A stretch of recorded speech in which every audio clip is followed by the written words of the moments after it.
como estamos tratando de reflexionar, intentando reflexionar acerca de este tema, y yo me voy a intentar hacer una aproximación al problema de la banalidad del mal, desde una teoría general de Hannah Arendt, ¿no? Como porque creo que resume gran parte de su teoría, ¿no? Sabiendo que ella intenta, que ella busca problematizar, busca siempre buscar categorías, ¿no? Y la categoría de la banalidad del mal a mí me parece maravillosa, y voy a explicar un poco por qué. En primer lugar, como decir que Hannah Arendt, bueno, nace en 1906, muere en el 75, y su primera aproximación al mundo teórico lo hace desde la fenomenología y la filosofía alemana. Ella, discípula, amiga, amante al principio de Martin Heidegger, eh, y con la que tuvo una relación bastante conflictiva, ¿no? A lo largo de toda su vida, ¿no? Hay uno de los últimos libros, las últimas biografías que se escribieron de ella, no la última, pero una de las últimas, de una periodista francesa que hace un recuento maravilloso de toda esta relación, e incluso para ella, gran parte de la filosofía de Heidegger nace también de esta conversación con Hannah Arendt. Me parece que es potente. Y ahí decir dos cosas de esta primera incursión, ¿no? de Hannah Arendt en la filosofía alemana. Si bien ella dice que no es filósofa, y probablemente lo dice por razones más polémicas, ¿no? En esta última entrevista del año 70, me parece que es en la televisión alemana, que es maravillosa, que se la recomiendo mucho, que fue después publicada como lo único que queda, creo, es la lengua materna, algo así, ¿no? Que es un muy lindo texto. Y Hannah Arendt, en los años 20, alumna de Heidegger, en, en esta relación con él, cuando Heidegger además estaba escribiendo Ser y Tiempo, ¿no? Y donde Heidegger además él está obsesionado con el tema de la mortalidad, ¿no? La mortalidad y la nada, ¿no? Entonces dice, el ser humano es realmente auténtico frente a la nada, ¿no? Y ante esa pregunta existencial, de por qué el ser y no más bien la nada, ¿no? Y ante eso el ser humano se apropia de su ser, que ha sido alienado en el mundo entre las cosas, y vuelve a su propia autenticidad. Luego vamos a intentar decir ya, para él, y tanto también como para Jaspers, que fue después el gran maestro y el mejor amigo de Hannah Arendt, probablemente el único amigo realmente que tuvo Hannah Arendt durante su vida, y probablemente también la única persona a la que Heidegger, con ese narcisismo impresionante que tenía, admiraba, y que después el mismo Jaspers, junto con Hannah Arendt, en sus cartas, ¿no? Lo pelaban mucho, ¿no? Y decían como, la verdad es que este tipo, mientras no dé explicaciones realmente por qué se acercó al nazismo, ¿no? Y no haya pedido perdón, la verdad es que no se puede confiar en él, ¿no? Y Heidi respondía, aquí el problema es el ser, decía, ¿no? Y el tipo, como decía, aquí el problema es el ser, y con esto de por qué el ser y no más bien la nada, ¿no? Y la verdad es que también es fascinante leer a Heidegger. Y yo cuando comencé a estudiar a Hannah Arendt fue por una casualidad, ¿no? Porque yo quería continuar con Heidegger, había estudiado mucho a Heidegger, y llegué a Francia también por razones un poco casuales, ¿no? Eh, y con el profesor con quien yo quería hacer mi doctorado, él no podía, y llegué a otro que era especialista en Hannah Arendt, y comencé a estudiar Hannah Arendt, y comencé a darme cuenta de las raíces, ¿no? Las raíces comunes que había. Y entonces, claro, viendo sus cartas y también su primer, o su tesis doctoral, ¿no? Que es un libro bien interesante porque dialoga todo el tiempo con Heidegger, que se llama El concepto de amor en San Agustín, en el que creo que le da una patada a Heidegger, ¿no? Porque dice, termina, lo comienza en el concepto de amor en San Agustín y luego lo termina en La condición humana, un libro ya, varios años después, del año 58, me parece, donde dice, ya, está bien que los hombres mueren, ¿no?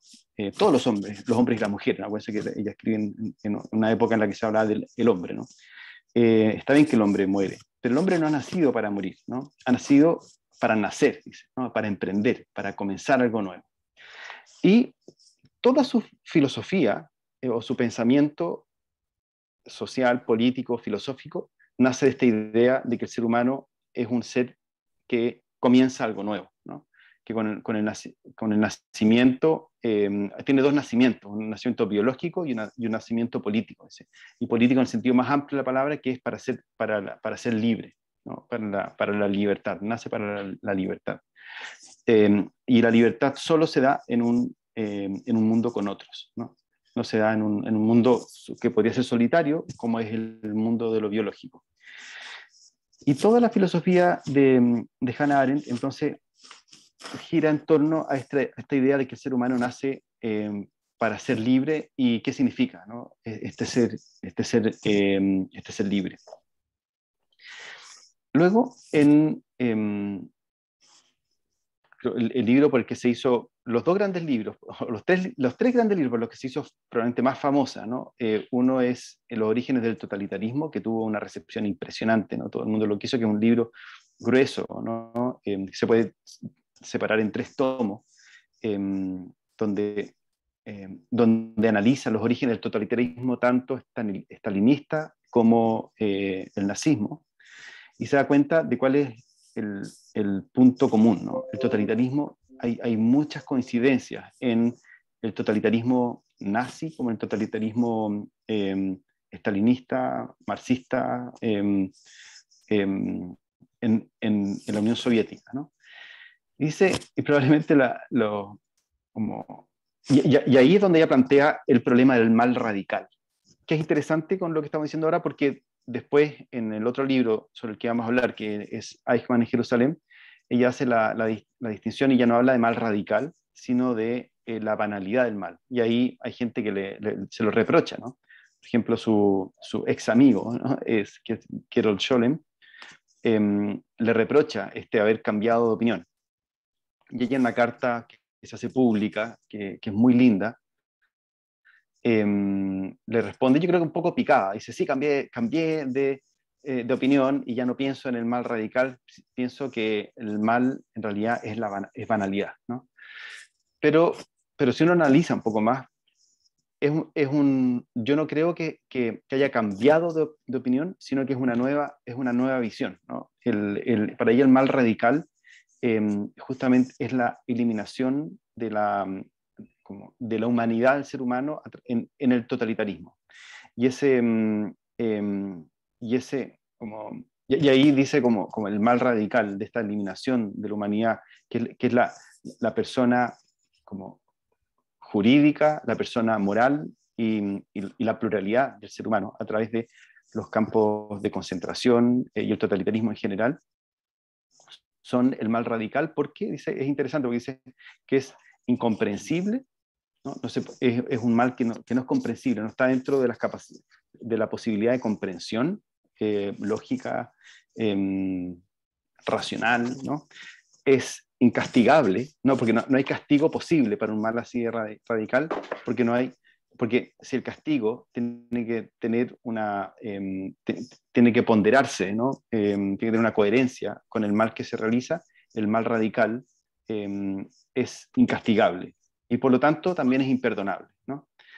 Y busca esto sobre todo en la última parte, ¿no? En Ideología y Terror, que es un texto maravilloso para comprender, probablemente a mí me sirvió mucho, ¿no? Para comprender esta especie, el miedo, eh, como el, yo intenté en mi tesis doctoral buscar en las raíces del miedo a la pluralidad el establecimiento de estructuras tan sólidas que tienen que eliminar la pluralidad, porque la pluralidad del mundo, ¿no? La pluralidad de las personas, ¿no? La diferencia pone en riesgo mi propia seguridad, eh, porque me hace dialogar, me interpela, pone en riesgo, pareciera, mi solidez, ¿no? Y cuando uno tiene que entrar en diálogo con la persona diferente, ¿no? Especialmente con el extranjero, ¿no? El extranjero en el sentido más amplio de la palabra. Y uno puede pensar en el extranjero hasta en el recién nacido, ¿no? Hasta en la sensación, como decía Rancière, ¿no? Este otro filósofo francés, como el que nace es un extranjero, ¿no? Y un extranjero que nace desde lo más profundo de una persona, ¿no? Yo no he tenido la experiencia, obviamente, del embarazo, salvo en mi mujer, y los dos juntos, en esta sensación de que hay un extranjero que viene. Y, y un extranjero, además, que te interpela, un extranjero que te cuestiona, que te avergüenza, incluso, ¿no? Que te avergüenza de tus seguridades o de tus inseguridades y que por lo tanto ponen en riesgo esa inseguridad. Entonces, obviamente estoy estirando un poco los argumentos, ¿no? Pero, eh, pero aquí en la necesidad de la estructura tipo Hitler, ¿no? O tipo Stalin, eh,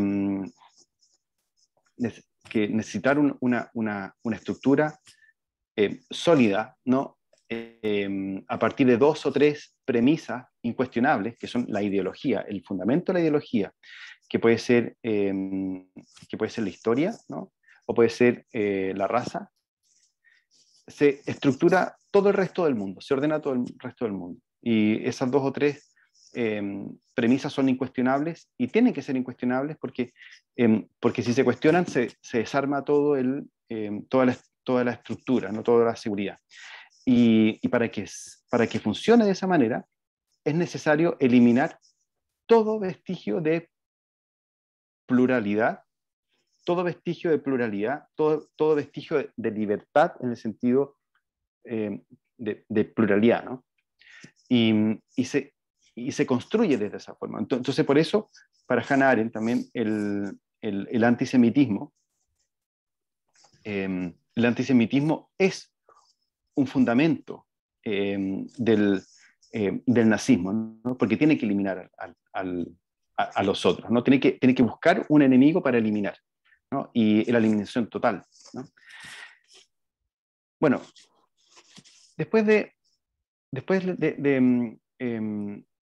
a ver, ahí termina, es muy bonito, ¿no? Porque termina los orígenes del totalitarismo. La última frase habla de la natalidad nuevamente. Así como Heidegger hablaba de la mortalidad, la condición de mortalidad como el principio de la autenticidad del ser humano, Hannah Arendt habla de la natalidad, el principio de natalidad como el principio de libertad del ser humano, ¿no?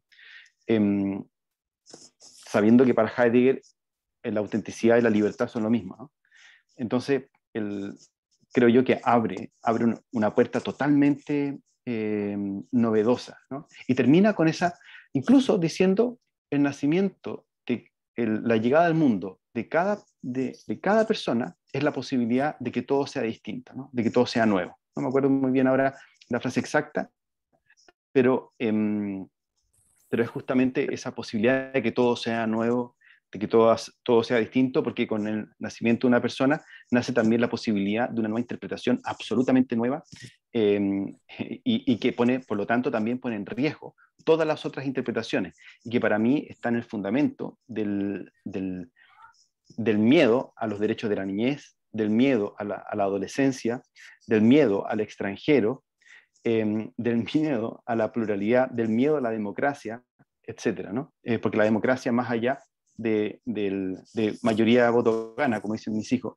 es la necesidad de entrar en un diálogo conflictivo, incluso con uno mismo, ¿no? Uno podría pensar que hay una pluralidad en uno mismo que te obliga a entrar en cuestionamiento con esa lógica eh, eh, de la seguridad, que termina siendo muy violenta, ¿no? Porque tiene que eliminar al que piensa distinto, o incluso al que yo creo que piensa distinto cuando pone en riesgo a mi seguridad. Luego me gustaría hacer un salto a otro libro de ella, que se llama La condición humana, que para mí es el libro como, con mayor contenido filosófico, ¿no? Sí. O para mí, ¿no? Que sigue con mayor contenido filosófico, y plantea, y construye los principios, probablemente, de su filosofía política. Y ella parte, quizá, una de las cosas eh, que también están en la base de la fenomenología, es que la profunda crítica a la modernidad, ¿no? A la modernidad entendida como la ciencia de Galileo, Descartes, de Newton, eh, que, que tenían esperanza, y que luego de la ilustración, ¿no? Que tenían esperanza de que con la razón, con la razón universal, con la matematización universal, es decir, cuando Descartes une aritmética, lógica y física, había la expectativa de que todo tendría una respuesta racional y matemática, ¿no? La premisa de Dios ya no era necesaria, ¿no? Cuando Galileo se da cuenta de que es la Tierra la que gira alrededor del Sol, y cuestiona, por lo tanto, la finitud, el orden, ¿no? El orden que venía siendo, además, desde una verdad revelada,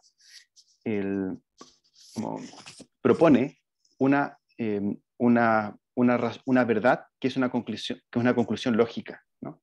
Y no estoy diciendo que lo de antes era mejor, ¿no? Hay una serie de discusiones interesantes, pero que llegan con la ciencia moderna, viene a reemplazar esa otra búsqueda de sentido. Aquí lo que se plantea es una racionalidad universal, donde todo tiene una respuesta, y donde además donde con Newton, que ha demostrado más matemática y físicamente eh, que las leyes, la gravitación universal funciona perfectamente para el movimiento de los astros, como para el movimiento de una piedra, para el vuelo de un pájaro, etcétera, ¿no? Entonces está todo regido por las mismas leyes. Y que además que esas leyes matemáticas funcionan en la realidad, no solamente en la teoría, sino que funcionan en la realidad. Y por lo tanto, si se quiere conocer el universo, como decía Newton también, hay que aprender matemáticas, ¿no? No hay que observar el universo ni tener una experiencia mística, hay que aprender matemáticas. Y eso además tuvo una consecuencia física, ¿no? Acuérdense que en ese mismo momento se logra tomar la fuerza física, por ejemplo, del vapor, y se encapsula y se lleva a un motor, ¿no? que logra mover una locomotora, y así sucesivamente comienza, no sé, como la electricidad, comienza, etcétera, ¿no? Y comienza además como cualquier otra necesidad de sentido, queda eliminada porque hay respuestas matemáticas que son suficientes. Ahí el mismo Husserl, que además es el maestro de Heidegger, y que la filosofía alemana fue tan importante, llega a plantear que en una de sus últimas conferencias, ¿no? El año 36, que con el reemplazo de la matemática y la lógica cartesiana, como Europa comienza a armarse y armarse y armarse, y esto solamente puede terminar en una deshumanización de las relaciones, incluso como nacionales, ¿no? o políticas, y evidentemente en una catástrofe o en un gran conflicto político, ¿no? porque él muere un poco antes del comienzo de la Segunda Guerra, pero era evidente hacia dónde iba, ¿no? Y para él hay una explicación que podría llamarse filosófica, ¿no? Filosófico-política. Entonces Hannah Arendt adquiere también esto y ella lo pone en este libro, lo pone de una forma muy bonita. Dice, bueno, el ser humano hay que, además que ella también tiene una de sus tradiciones importantes, es la filosofía griega, ¿no? Y la filosofía política griega. Entonces, para ella Aristóteles es fundamental y ella es un poco aristotélica. Entonces, ella hace esta clasificación típica que hacía Aristóteles y dice, bueno, el ser humano podemos, eh, podemos dividirlo en tres etapas, ¿no?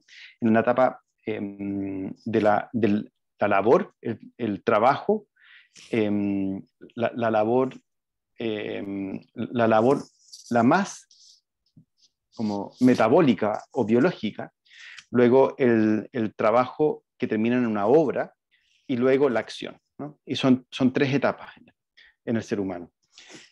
Porque el ser humano, hoy día en la lengua contemporánea, nosotros perdimos una de las distinciones griegas más básicas para hablar de la vida. Para los griegos habían dos conceptos para decir vida. Uno, el concepto de zoe, que es la vida biológica, y otro es el bios, ¿no? Que es la vida biográfica, ¿no? Y la vida biológica es la que compartimos con las plantas, con los animales, con los dioses, con todo lo que está en ese gran movimiento y se mantiene en vida. Y es un concepto que también utiliza Jaspers, ¿no? Cuando en su libro de psicopatología general, que es un libro impresionante, ¿no? Además que lo escribe a muy temprana edad, pero también hace esa distinción, ¿no? Y es importante esto porque el, el, dice, nosotros al eliminar esta diferencia, para nosotros hablamos de vida y hablamos de las dos cosas, ¿no? La vida biológica es solamente la necesidad de mantener el cuerpo con vida, ¿no? El cuerpo con vida, entonces hacemos muchas cosas, trabajamos, dormimos, nos alimentamos por razones biológicas.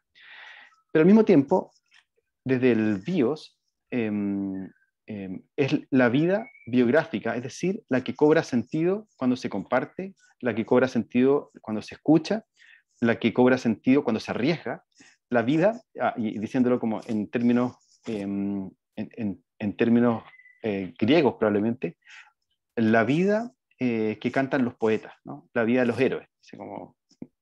Ahora, entonces la vida cobraba sentido cuando se arriesgaba, cuando buscaba crear algo nuevo y se podía contar. Y era necesario contarla, compartirla. Con la llegada, eh, eh, con la llegada del cristianismo, dice, y la Edad Media,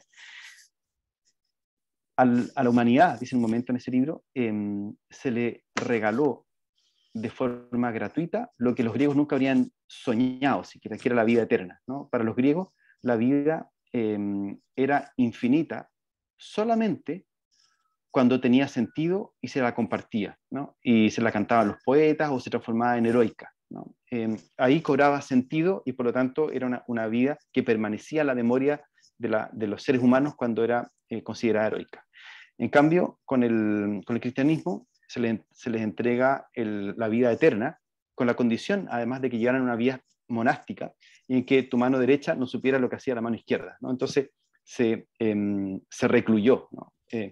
Y luego con la modernidad, el mecanismo, ¿no? El mecanismo, que ojo, que acuérdense que para Hannah Arendt la vida biológica era un mecanismo, ¿no?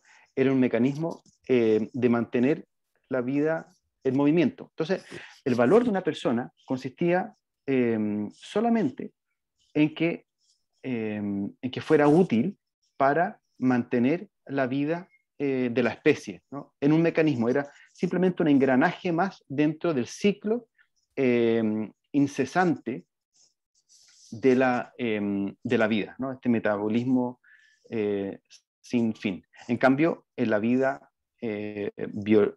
biográfica, La vida tiene sentido cuando se la comparte, cuando se la, cuando se la canta y cuando se escucha, cuando se la escucha, hay alguien que se interesa por escuchar esa vida. Que es una cosa para mí muy bonita. Eso, ¿no?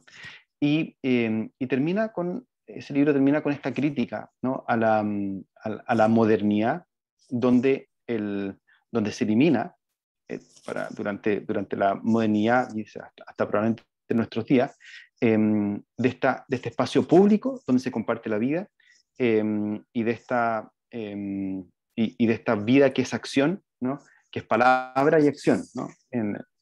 Y por lo tanto se reduce a, a cuerpos vivientes cuyo valor está en la mantención del ciclo eterno, ¿no? Del metabolismo. Luego de este libro quería saltarme ya a Eichmann en Jerusalén propiamente tal, ¿no? Tengo un amigo, pero lo voy a ir a dejar, ¿no? Porque, un segundito. ¡Qué guay!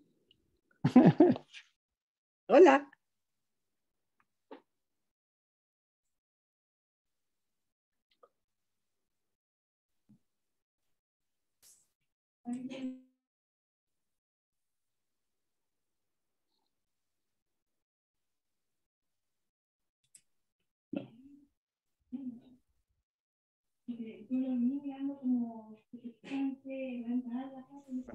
Me tengo que quedarse calladito, así que va a estar con nosotros.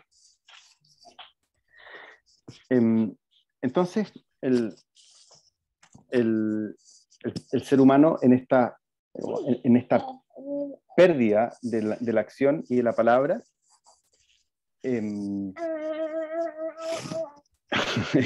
queda reducido a... espérense que esto me da demasiada risa y vergüenza, perdón, un segundito.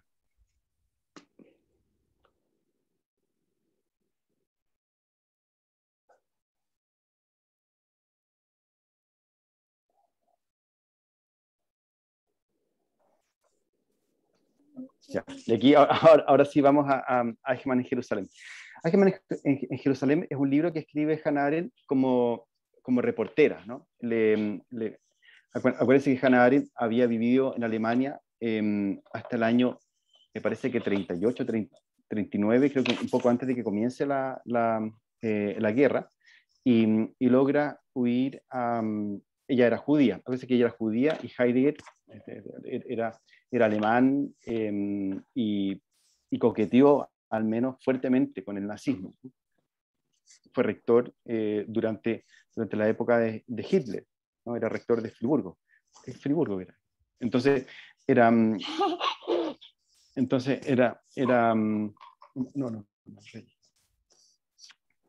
Entonces, como era cercano al nazismo, ¿no?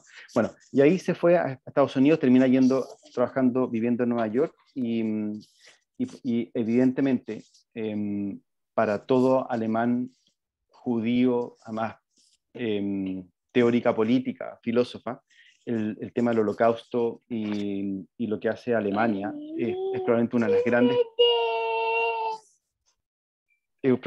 una de las grandes preguntas que todos debieran hacerse, ¿no? El holocausto es la gran pregunta, o derriba todas las grandes respuestas o las grandes teorías que teníamos antes de eso, ¿no?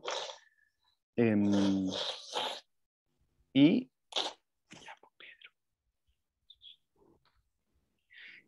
ella le pide al New Yorker ir a Jerusalén y cubrir el juicio a Jerusalén. Acuérdense que a Jerusalén, a Eichmann, lo raptan cerca de Buenos Aires y se lo llevan a Jerusalén para ser juzgado. Y durante estos creo que son 9 meses, un año de juicio, Hannah Arendt está ahí, sigue el juicio y escribe este gran libraco, ¿no? Eichmann en Jerusalén, que primero lo envía en una serie número, y es tremendo, ¿no? Es tremendo porque Hannah Arendt hace lo que ella sabe hacer, ¿no? Que es cuestionar, ¿no?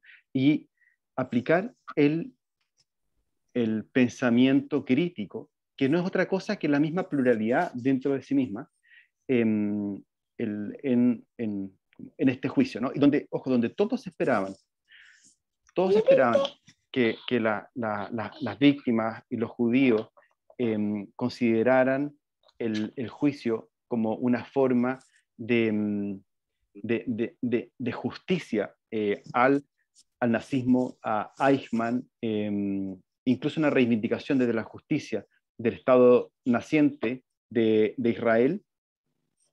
Hannah Arendt hace una crítica súper profunda, ¿no? Si bien para ella Eichmann debe ser castigado y ahorcado y todo, ella dice, yo no me encontré con no me encontré con la esencia del mal, con el mal radical, como habría escrito en Los orígenes del totalitarismo.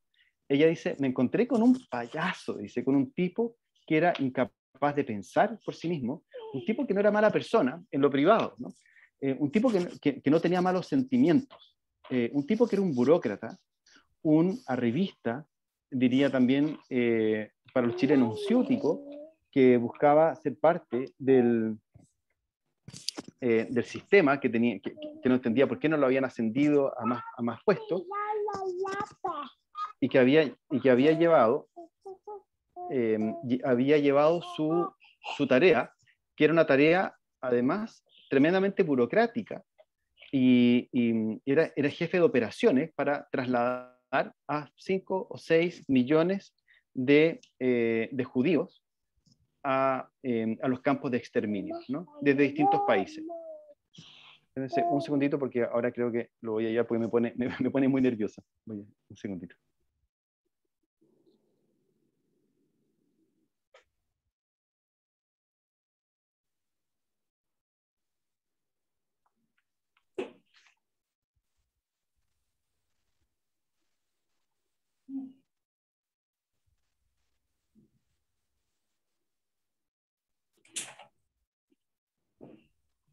Bueno, esto no es garantía que no va a volver, me desconcentra, ese es mi problema. Me pasa siempre, ahora trataba de estar muy concentrado. Entonces, con lo que se encuentra con lo que se encuentra, ella dice, es este tipo, un payaso finalmente, ¿no? Un tipo que cumple con su labor, un tipo que además, él dice, y dice además, le cree, tipo que no ha querido nunca hacerle daño a nadie, ¿no? Que no mataría a nadie, un tipo simplemente que no pensó por sí mismo, que fue incapaz de pensar y por lo tanto de tener pensamiento crítico, ¿no? Y entonces ahí también como su propuesta de la banalidad del mal, que banalidad del mal la verdad es que lo dice una sola vez al final, ¿no? Dice como, es justamente esta incapacidad de pensar, porque, ojo que, además los alemanes, o sea, todo el régimen nazi y, toda la Shoah, el holocausto, solo pudo tener éxito porque, porque descansaba en millones de personas que no eran ni buenas ni malas, o que eran normalmente buenas, pero que normalizaron el mal, ¿no? Normalizaron lo que está sin pensarlo, ¿no? Sin ejecutar el pensamiento crítico, ¿no? Sin llevar a cabo, sin esta necesidad, esta urgencia de ejercer el pensamiento crítico, ¿no?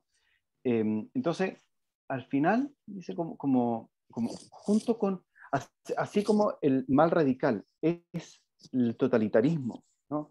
que nace de estas dos o tres premisas que ordenan el mundo y que blindan a un sistema, o que buscan blindar al sistema ante cualquier crítica, sistema crítico, pensamiento crítico, y por lo tanto tener que eliminar esa pluralidad, y no solamente afuera, sino que también adentro, para establecer un orden organizado que dé,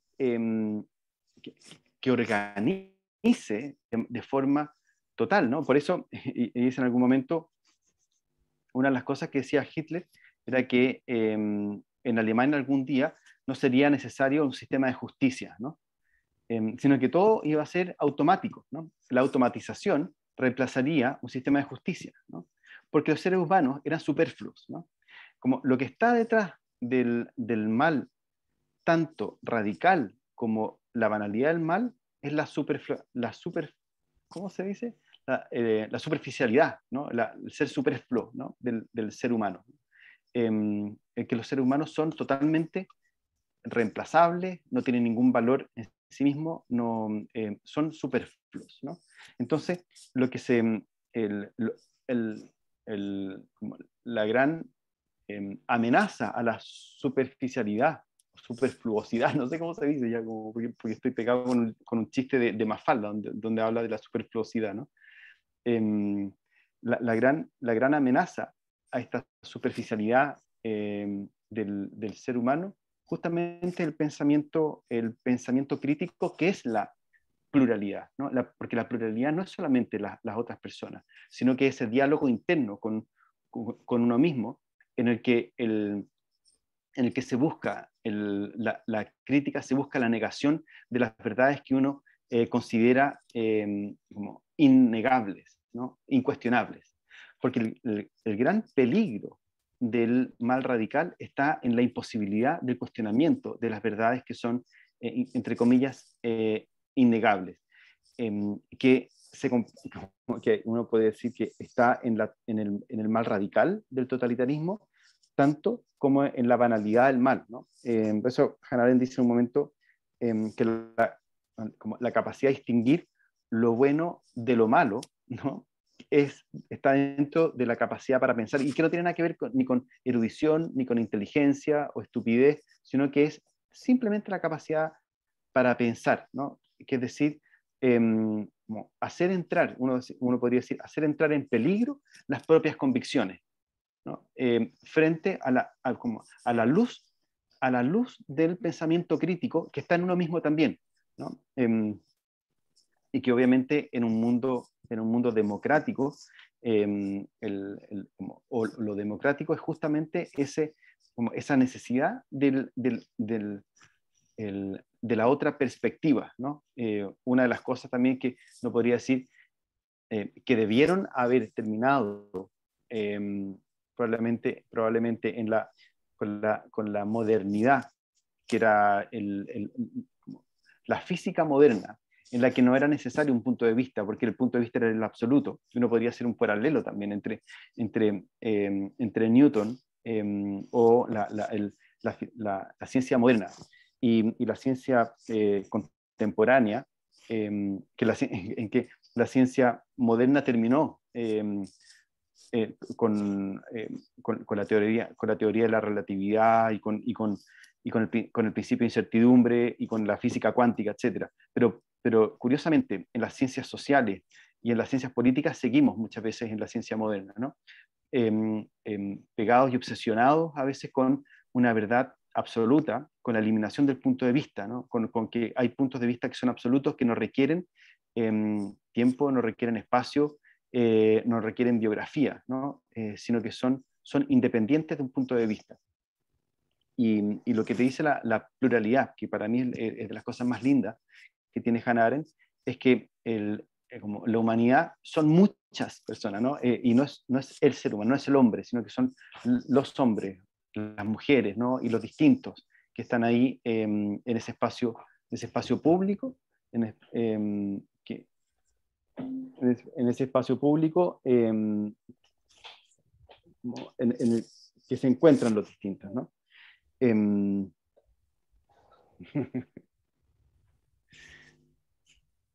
Y es ahí, entonces, por un lado está la eliminación como de la persona humana desde el totalitarismo, como al radical, y por otro lado está la eliminación de la persona humana desde la banalidad, cuando se transforma simplemente en mecanismos o en, en, en cuerpos, no, y cosas que hemos visto probablemente en la pandemia. A mí me pasa que durante la pandemia, como, cuando hemos visto transformadas a las personas en estadísticas, en cuerpos, como lo que diría, lo que comenzó a decir en un momento Michel Foucault, ¿no? Con la zoopolítica, ¿no? Perdón, la biopolítica, ¿no? Siempre pienso en Hannah Arendt y en esa mezcla entre zoe y bios, pero la biopolítica o el biopoder, ¿no? La eliminación de la pluralidad y la transformación en las personas en solamente un cuerpo doliente, ¿no? Y lo mismo pasa, en algún momento lo conversaba con un, con un grupo de ética del colegio médico, cuando también a los seres humanos se los va reduciendo, ¿no? A estos cuerpos, estos como cuerpos vivientes, cuyo único sentido cuyo único valor consiste en que sigan viviendo, más allá de cualquier dignidad o biografía compartida, es exactamente cuando se ejerce la banalidad del mal, ¿no? Y también, y para terminar, ¿no? Pensando en el 18 de octubre, también quería sugerirles otro libro de Hannah Arendt, que es maravilloso, ¿no? Y que se llama que es sobre la revolución, ¿no? Este librito, ¿no? Sobre la revolución, donde ella primero hace un análisis del concepto de revolución, y es muy probable que nosotros en nuestro país, en Chile, y cosa que se va a repetir en otros lugares, ¿no? Estamos viviendo un proceso revolucionario, ¿no? Porque la revolución es mucho más eh, que, que los conceptos de, no sé, Revolución Francesa, Revolución Rusa, o las revoluciones en América Latina, ¿no? Del siglo XX, que fueron muy violentas, ¿no? Y que incluso ya podría decir como son como un momento revolucionario que no terminan en una revolución real porque terminan en el régimen del terror. Eh, y porque no están tanto guiadas en la construcción de un espacio, de un mundo común, sino que están muchas veces pegadas en una lógica más reivindicativa, eh, que es totalmente comprensible, más allá que como el establecimiento de un espacio común, que para ella termina siendo una constitución, ¿no? Entonces para ella uno de los ejemplos, ¿no? de una revolución que no dura mucho tiempo, ¿no? Pero que sí es exitosa, es la Revolución Americana, ¿no? Entonces ella hace la comparación entre la Revolución Francesa, que termina en el régimen del terror, porque no logra asimilar la pluralidad de las personas, ¿no? Y crear instancias como, entre comillas, como democráticas, y reemplaza este momento de mundo común. El mundo común es el tesoro perdido de las revoluciones, ¿no?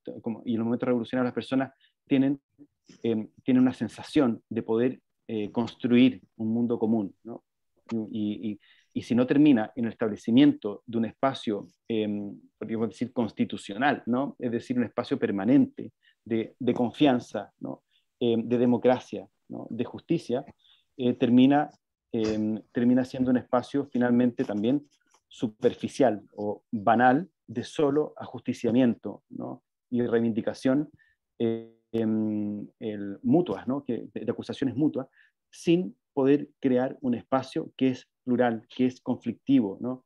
Que es, entre comillas, peligroso, ¿no? Para las ideas absolutas, ¿no?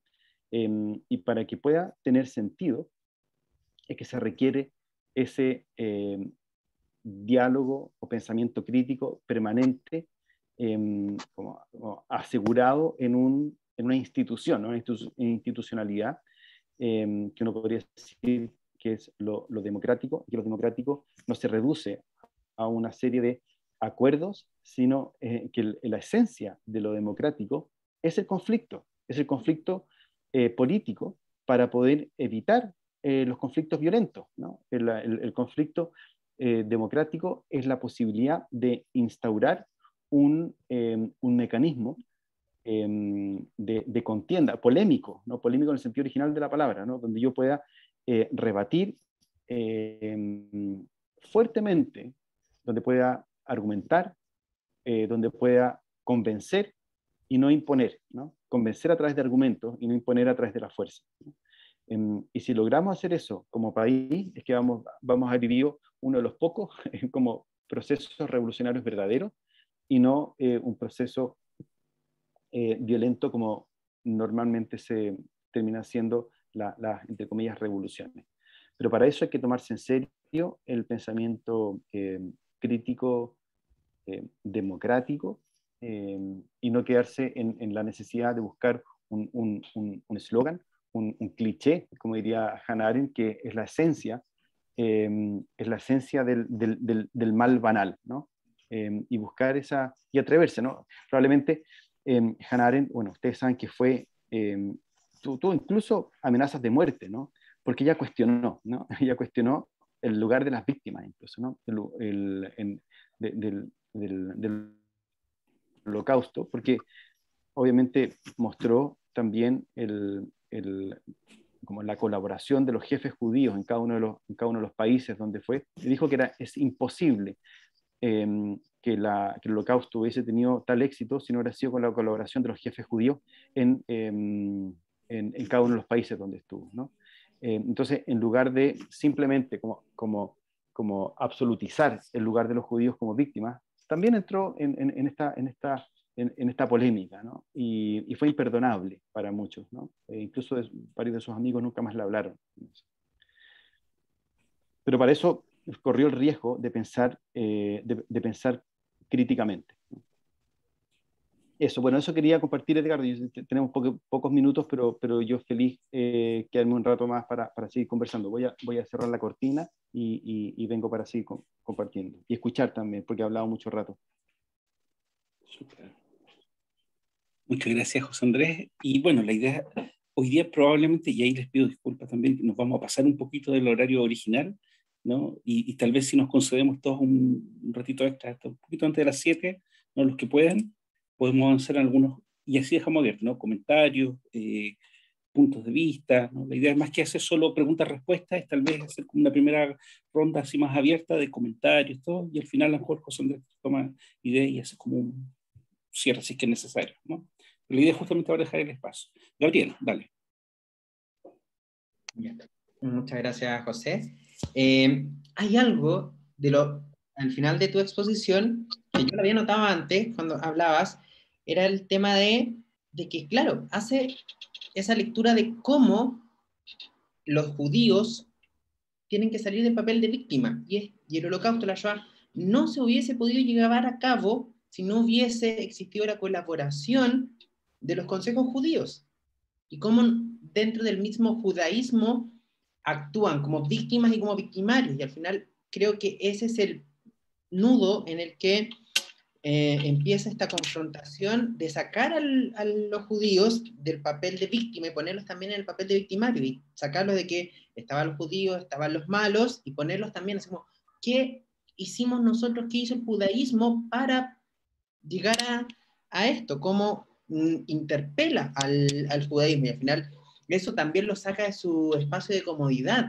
Como estaban demasiado cómodos en el... No, fea la expresión, sino que estaban en el papel de víctimas. Pero cuando les hace responsabilizarse también por sus actos, es que se produce este tema. Y como, en verdad, al final Eichmann no era realmente malo, sino que era un hombre el que estaba metido dentro de un sistema, y ese sistema era el que lo llevaba a una corrupción tal y terminaba quitándole todo a las personas, incluso el sentido de maldad. Cuando el mal lo hacemos algo institucional, cuando automatizamos ese mal. Eso al final, y lo hacía también lectura, y con el libro Eichmann y un librito que también como que te explica un poco lo de el tema de Eichmann, el holocausto, y Hannah Arendt cómo le hace esta lectura y cómo la interpelan a ella por interpelar también al judaísmo, y cómo lo saca también de ese espacio y los lleva también a la palestra. Ahí, si puedo decir una palabra, con el intercambio de cartas que tiene con Gerard Scholem, después es interesante porque él acusa a ella de no amar al pueblo judío, ¿no? Y ella dice algo muy interesante, dice, la verdad es que tienes razón, dice, yo no amo al pueblo judío, yo no sé amar un pueblo, dice, yo sé amar a mis amigos, sé amar a mi gente cercana, pero no sé amar un pueblo, dice, porque no.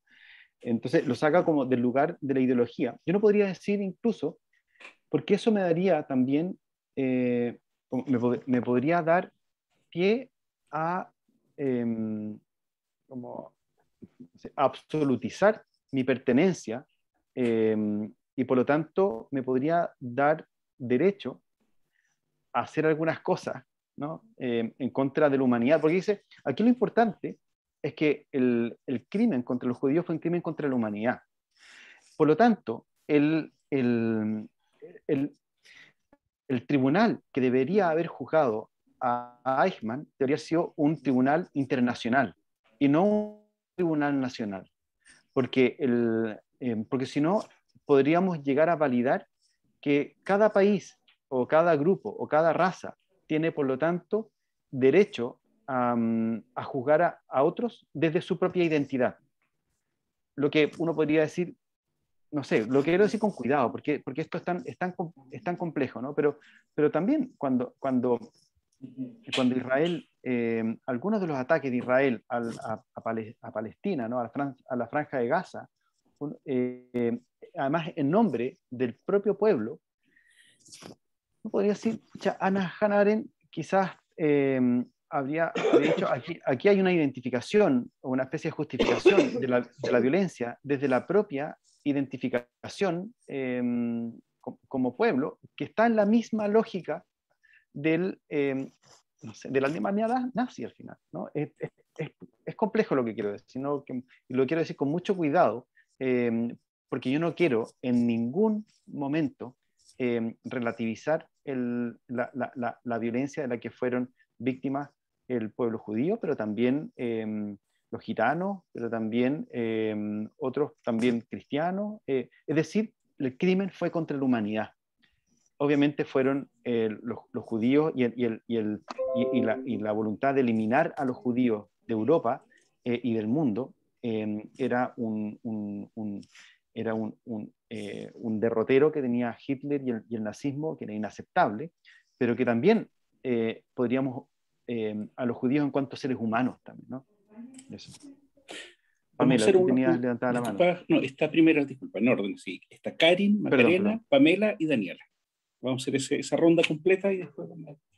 Karin. Hola, yo no sé mucho, pero voy a hacer una pregunta más bien instintiva. Al principio, cuando exponía don José Murillo, hablaba de esta idea de que la ideología justifica la violencia. Y a mí mientras hablaba, y a partir del 18 de octubre y de otras revoluciones y otros levantamientos, en general pensaba si la violencia tiene algún espacio de justificación. Cuando yo me lo pregunto, yo digo que sí. Cuando yo me lo pregunto a mí, digo que sí, en el sentido de que efectivamente dudo que en ciertas reivindicaciones, y sobre todo cuando Hannah Arendt habla de la revolución, efectivamente existe la posibilidad de cambio o la posibilidad efectiva de hacer levantamiento en términos de derechos sin la utilización de la violencia. Eso por una parte. Y entonces, desde ahí me gustaría que alguien que sepa más o de algún compañero pueda debatir en eso y hablar un poco de esta idea que me ronda a mí de que la violencia sí en algunos espacios tiene justificación y sobre todo cuando tiene que ver con la representación de un poder, ¿no es cierto?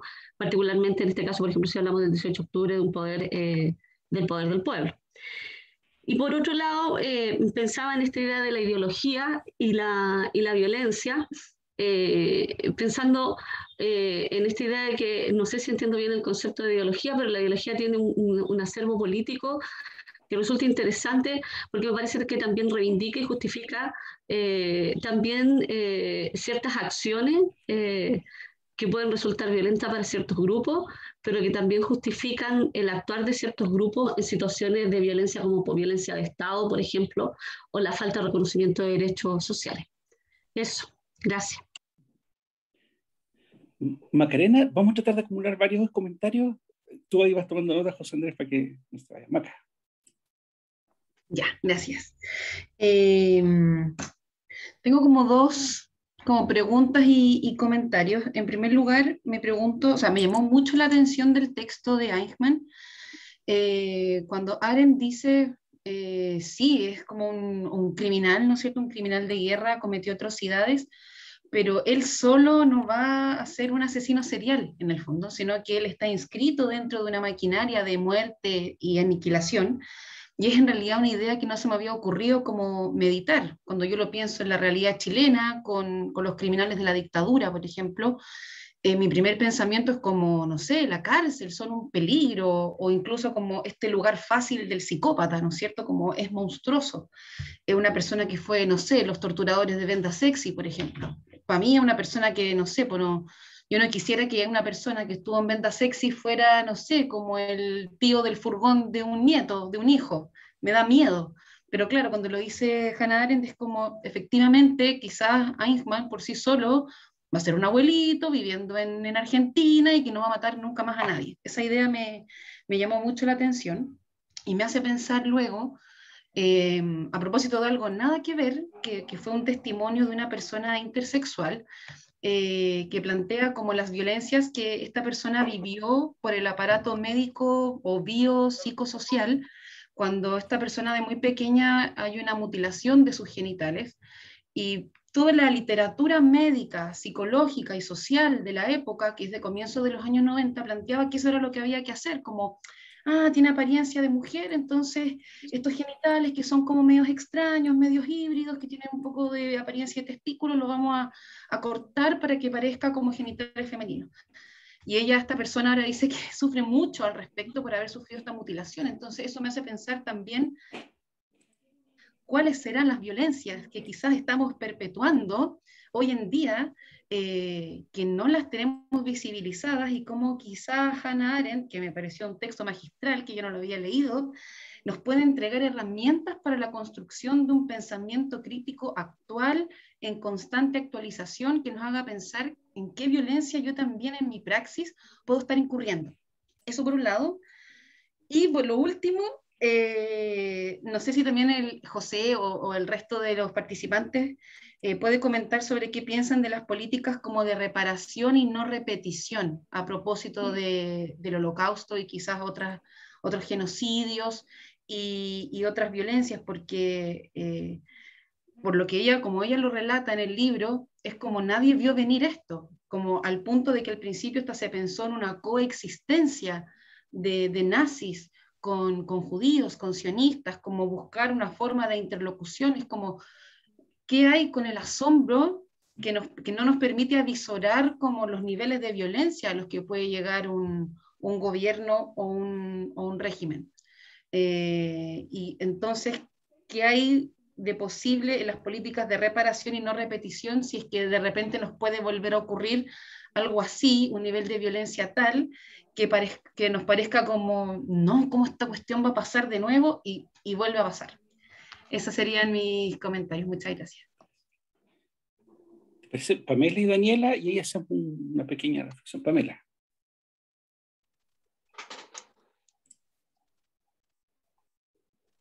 Gracias. Bueno, este concepto de banalidad del mal a mí me parece muy interesante de analizar,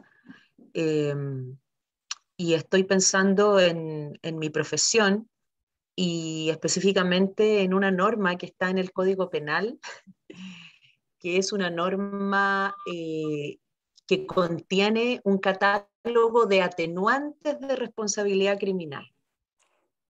Básicamente es el artículo 12 del Código Penal, si no me equivoco, y contiene este catálogo de atenuantes, perdón, 11. 11. Y la atenuante número 5 dice que atenúa la responsabilidad criminal la de obrar por estímulos tan poderosos que naturalmente produzcan arrebato u obcecación. La de obrar por estímulos tan poderosos que naturalmente produzcan arrebato u obcecación. Y esto a propósito de un caso que hubo hace años atrás en Coquimbo, de una mujer que fue atacada por su pareja con unas tijeras de podar y casi la mata. Y el imputado había dado como explicación a este acto que su pareja le había dicho que estaba con otra persona. Por lo tanto, le había confesado que le era infiel. Entonces él tomó estas tijeras de podar y la agredió. Y en la sentencia, el tribunal acogió la atenuante planteada por la defensa, diciendo que efectivamente esta atenuante concurría, no dio mucho fundamento a esto, porque el imputado había actuado de esa manera debido al arrebato, la obcecación que habían producido en él esta noticia. Y eso es una forma de banalidad del mal, o sea, justificada en la ley o establecida en la ley o que es ley vigente, porque en el fondo el legislador penal, en este ejemplo, lo que hace es decir, acá vamos a tener un acto que cause daño a otro, que incluso puede causar una lesión grave o grave gravísima o incluso la muerte, pero lo podemos justificar porque naturalmente lo que motivó ese acto puede causar arrebato o obcecación. Entonces, tenemos ahí en nuestra propia estructura legal esta banalidad del mal como institucionalizada. Eso quería decir. Gracias. Daniela, dale. Sí, estaba pensando mientras escuchaba la presentación sobre como el lugar que tiene el Estatuto de la Banalidad del Mal, y lo pensaba como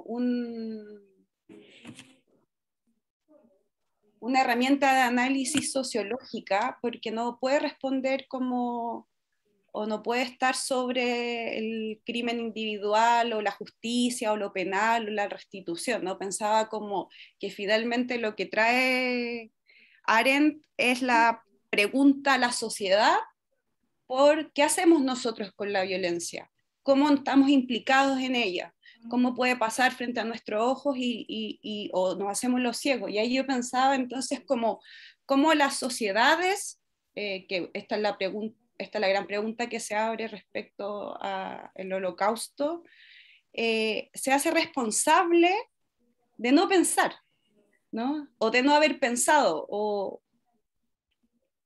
y ahí traía esta idea del deber de memoria como una posibilidad, ¿no?, de lo que se llama hoy día, y a propósito de lo que traía Macarena, la pregunta de las garantías de no repetición, ¿no? Y ahí yo creo que lo que me surge como una duda, ¿no?, que hacemos compromiso. Yo trabajo en PRICE, en el programa de reparación de las víctimas de la dictadura, entonces como siempre nos queda tan grande este trabajo de memoria que se llama, o cómo el Estado se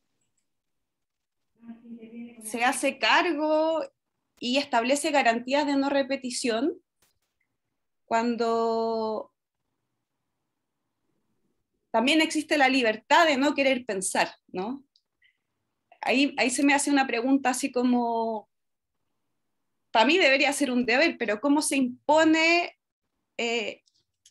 no sé, la conciencia, ¿no? ¿Cómo hacer lo crítico, el cuestionamiento, como para evitar la violencia? La violencia, digo, como, y ahí quiero hacer un contrapunto a un compañero de este curso que decía como los judíos en rol de víctimas. No, los judíos fueron víctimas, ¿no? De crímenes de lesa humanidad. No estoy de acuerdo con esa posición, pero pensaba como cómo se hace cargo de no repetir de nuevo los grandes crímenes.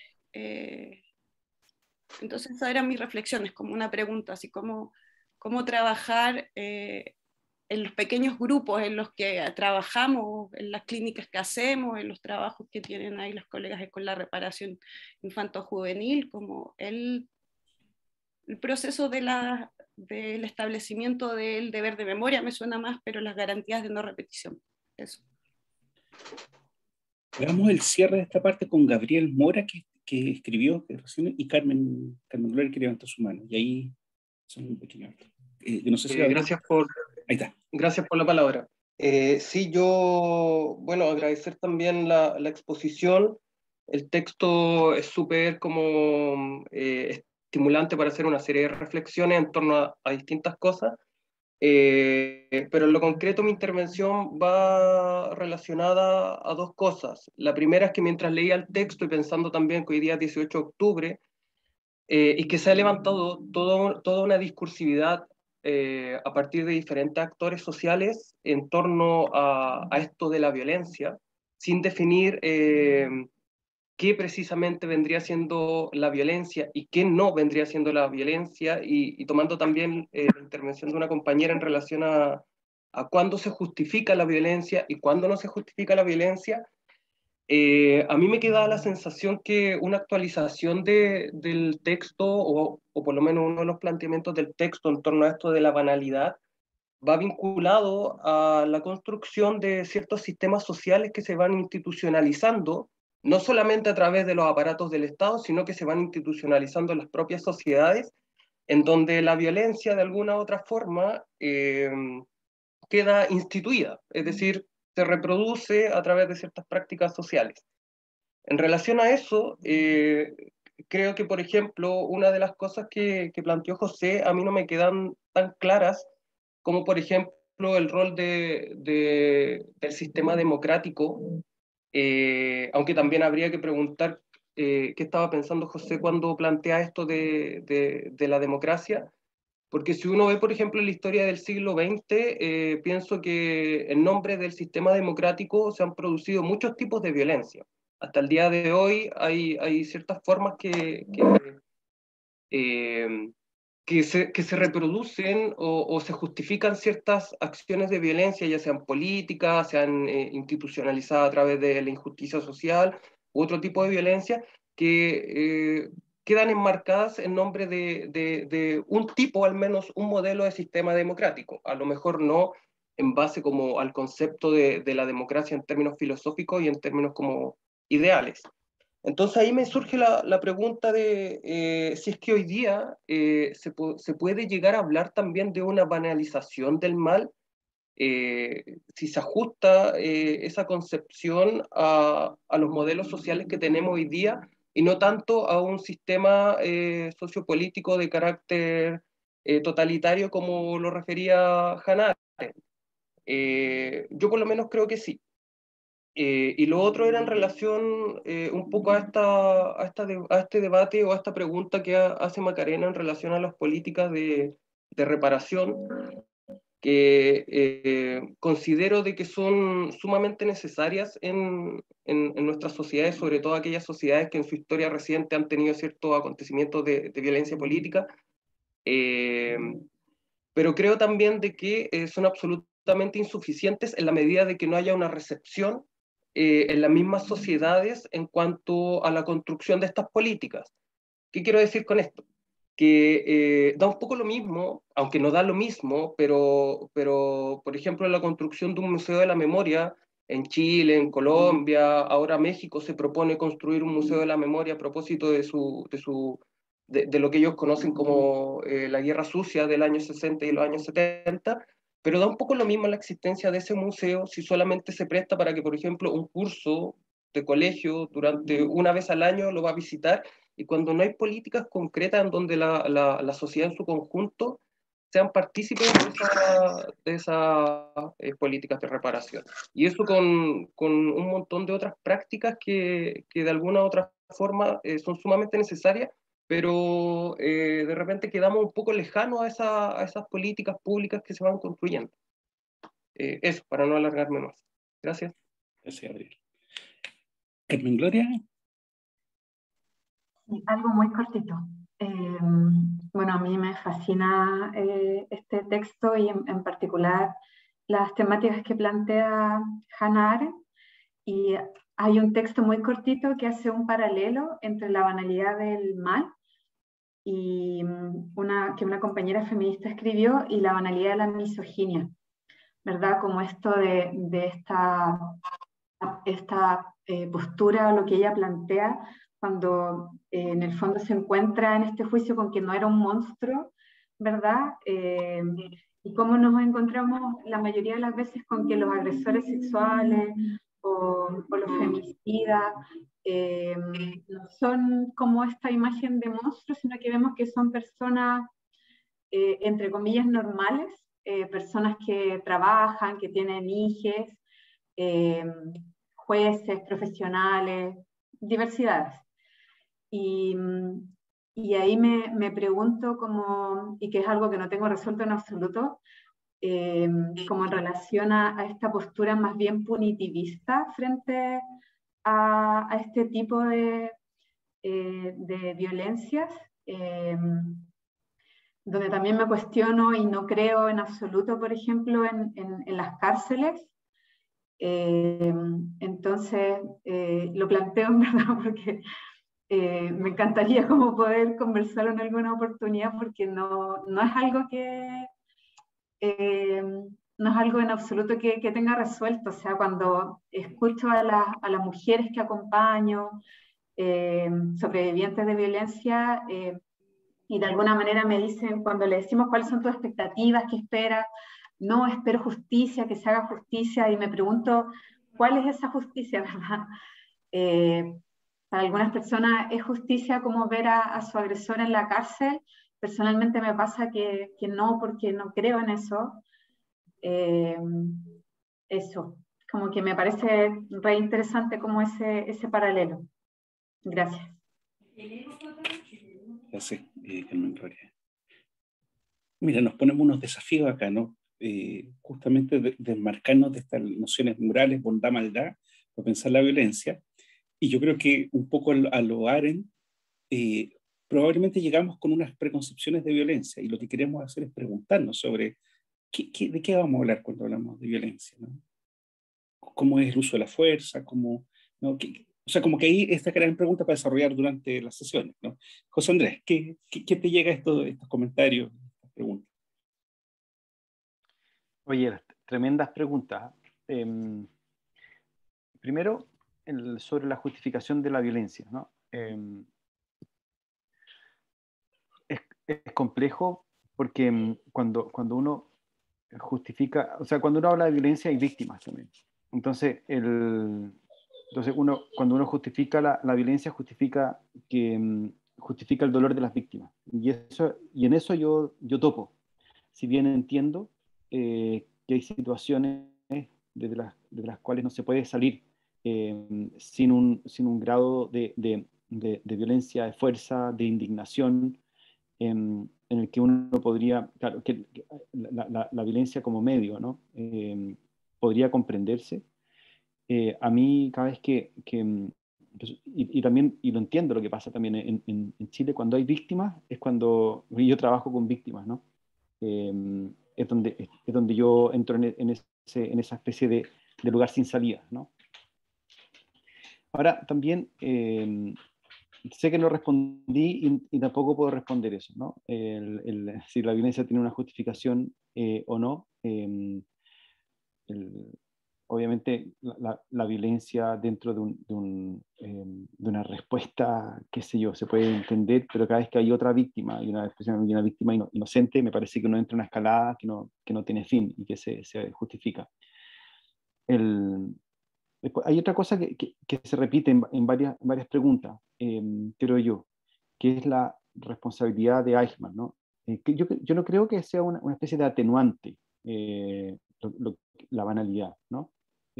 Sino que pone la responsabilidad en no solo Eichmann, sino que en un sistema que lo hace posible, porque si nos quedamos solamente en la responsabilidad de Eichmann, dejamos de lado, y entonces es muy fácil, como decir, no, si Eichmann era el malo, y eso lo pienso también en otras situaciones, ¿no? Karadima era el abusador, ¿no? Pero Karadima no podría haber abusado si no fuera por un obispo, por una iglesia, por una serie de personas que lo justificaban y lo blindaban también, ¿no? Entonces hay una plataforma que le entrega esa, que ayuda a la normalización de esa violencia. Entonces, no es que Eichmann no tenga responsabilidad, tiene responsabilidad. El problema es que si nosotros reducimos la responsabilidad a solamente Eichmann, es que no logramos comprender como la situación en la que Eichmann pudo actuar y por lo tanto disminuimos las posibilidades de la prevención a una nueva violencia. Cada vez que como se comete un acto de violencia, dice Arendt también, como por ejemplo los campos de exterminio, aunque sea la primera vez que ocurran, significa que pueden ocurrir otra vez, ¿no? Porque, y una de las frases que se repite más en los orígenes del totalitarismo, es que los seres humanos somos capaces de lo imposible, como que esa violencia inimaginable es posible. Y si fue posible una vez, puede ser posible otra vez. Y si solamente nos dedicamos a la responsabilidad personal de un Eichmann, construyéndolo, transformándolo en un monstruo, entonces no vamos a poder prevenir las circunstancias que hicieron posible que ese Eichmann actuara como si estuviera llevando mercaderías a los supermercados y no seres humanos a campos de exterminio. Entonces, y ahí es que yo creo que es imposible, que es imposible no condenar la responsabilidad de Eichmann sin condenar la responsabilidad de la banalidad, ¿no?, del resto de los alemanes que también como banalizaron o normalizaron la violencia, ¿no? Sabiendo que hay responsabilidades individuales. Y eso, ojo, no quita las responsabilidades individuales. Y Arendt es súper clara en eso, ¿no? Y yo creo que se leyó muy mal a Arendt porque pensaron que ella estaba quitándole responsabilidad a Eichmann. Y no está quitando la responsabilidad. Lo que está haciendo es decir que su responsabilidad no es la de un monstruo que logró zafar. A mí me pasa lo mismo con un Karadima o Marcial Maciel o Precht u otros, ¿no? Que no es que ellos no fueran responsables, sino que ellos también son parte. Hay toda una serie de otros actores que hicieron posible que para él fuera normal hacerlo, fuera impune, y que por lo tanto ellos también tienen que salir no solamente responder, sino que es el sistema el que tiene que responder. ¿Qué es lo que hizo posible? Así como he comprendido, he podido leer muchísimo también en abuso sexual predical, algunos que también logran cuestionar cuál fue el sistema que hizo posible que un Karadima le pareciera normal y que a la iglesia le pareciera normal que existiera un Karadima, ¿no? Bueno, me voy por ese lado porque es lo que más conozco también y tiene que ver con mi experiencia. Pero creo que eso es fundamental, ¿no? Y creo que eso se repitió bastante, ¿no? Como si es que hay garantías de no repetición, la única garantía de no repetición es la memoria, ¿no? Y no existen los pozos del olvido, como decía Arendt también, en los orígenes del totalitarismo, como mientras que una persona viva habrá memoria, ¿no? Mientras hay memoria hay que volver a eso, ¿no? Y el no pensar, si bien uno diría es parte de la libertad, creo que políticamente hablando, cuando hablo de política y de democracia, para mí son lo mismo, ¿no? No hay política sino en un espacio abierto donde conflictúan distintas miradas que son no solamente diferentes, sino que incluso opuestas y que son necesarias que sean opuestas. Y ahí, y ese es un lugar de memoria, no es un lugar de olvido de estas situaciones, ¿no? Y también pensar claro, que se banaliza la democracia o una especie de pseudo-democracia cuando los poderes que están ahí para controlarse se coluden y se coluden en desmedro de las personas. Y ahí yo recomiendo muchísimo siempre a la lectura de Camila Vergara, que también es experta en Hannah Arendt y escribió este libro de la corrupción sistémica, haciendo una crítica de la democracia, o una gran parte de la democracia occidental contemporánea, por justamente esta corrupción sistémica, que elimina además la corrupción. O sea, perdón, que elimina además la democracia, una democracia que se elimina a sí mismo con una especie de aparente democracia, porque elimina la pluralidad, y la pluralidad es la esencia de lo político, ¿no? Y esa pluralidad es lo que además a cualquier pensamiento totalitario, ¿no? Que sea de izquierda, de derecha, de lo que sea, ¿no? Un pensamiento totalitario busca eliminar al punto de vista distinto, ¿no? En cambio, el pensamiento propiamente político requiere de la confrontación con el que piensa distinto, o incluso con el que piensa opuesto, que no sea evidentemente totalitario, porque en el totalitarismo no hay democracia, no hay pluralidad, no hay diferencia, ¿no? No hay extranjero, ¿no? Busca eliminar a lo extranjero, a lo extraño. Entonces, cuando se somete, cuando se expone en este espacio del conflicto político, es cuando se realiza la democracia, pero también es un espacio frágil, ¿no? Un espacio tremendamente frágil y peligroso y amenazante, especialmente para los pensamientos totalitaristas. Yo no sé si respondí todo, ¿no? Pero traté o cada una de las preguntas, pero traté de ir como mezclando las cosas que me parecía que hacían eco, ¿no?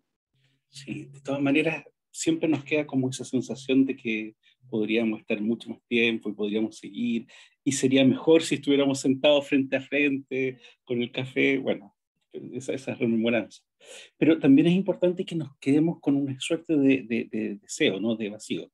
Y dos cosas, ¿no? Para también ir cerrando por el tiempo y porque los compañeros que están ahí nos dice Miguel ya está cansado, ¿no? Uno, que próximo encuentro es el 15, ¿no? de noviembre, y estaríamos con la profesora Adela Borg, que está ahí con nosotros, ¿no? Haciendo este diálogo entre Chulán y siempre se me olvida, ¿no? Pero lo tengo acá, entre Chulán y Norbert Elías, ¿no? Hay una conversación, ¿sí? Y entre una conversación ahí, ¿no? Está el material. Lo segundo, que de la manera más fome posible, pero posible, ¿no? En el Drive vamos a dejar una hoja, ¿no? Estas de que se comparten, para ir vaciando ahí preguntas, ¿no? No hay nada mejor que las preguntas, y las preguntas nos pueden llevar lejos. Entonces, no solo nuestras certezas, ¿no? Un poco entremos en esa espiritual, ¿no? ¿Cuáles son las dudas que me quedan? Eso que se quiebra, ¿no? De lo que yo traía muy afirmado y que me permite como abrir y encontrarme con las preguntas de otros, ¿no? Eso va a estar disponible, ¿no? Y bueno, solo siempre agradecerte, José Andrés, por tu generosidad para compartir, por eso, ¿no? Cuando te escuchas como estás pensando al aire, ¿no? Aladas palabras, como decían también los griegos. Y para cerrar, ¿no? De ese libro que es bellísimo, pero que nos llega así a los huesos, ¿no? Purgatorio. Como parte Zurita diciendo ese libro maravilloso, dice, la vida es muy hermosa, incluso ahora, en el medio del camino. ¿Sí? Con eso también queremos cerrar esta primera sesión, agradecerles toda su energía, sus ideas, ¿no? Después de esto el café va a estar así con estos rollos que uno se queda dando vueltas. Así que esa es la invitación, ¿no? Muchas gracias a cada una y cada uno de ustedes. Y recuerden, el 15 de noviembre hay un par de textos muy interesantes, así que necesitamos tiempo para leerlos. La idea es que en la medida que vamos avanzando en esa lectura podemos llegar con más preguntas, más ideas, más reflexiones. Así que eso, Andrés, muchas gracias a cada una y a cada uno de ustedes.